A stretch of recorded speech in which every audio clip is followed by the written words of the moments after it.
وقتی شما 28 مرداد توبه بنده را تو روزنامه چاپ کردید، چرا سوم شهریور که امروزه حتی با مرخصی من موافقت نمی کنید؟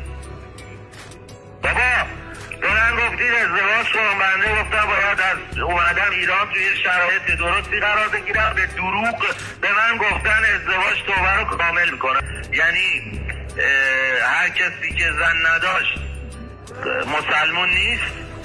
یعنی چی؟ شاید اصلا کسی نخواد ازدواج کنه، شاید 1001 دلیل اصلا شرایط ازدواج نداشته باشه، مسلمون نیست و توبهش قبول نیست.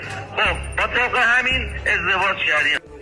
چرا بنده امروز شامل مرخصی نشدم؟ بنده امروز باید حداقل با مرخصی می اومدم بیرون، چون اشد مجازاتم شکسته شده و بیش از 1 سال حبس کشیدم.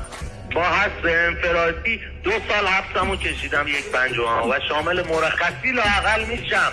10 تا وثیقه بردیم مرخصی ما ندادن. باز مادر من 10 جا رفته امروز از پا افتاده، وکلای من، دوستای من هر کدوم سند دارن دادگاهی. یعنی چی؟ اسلام انسانیت کجاست؟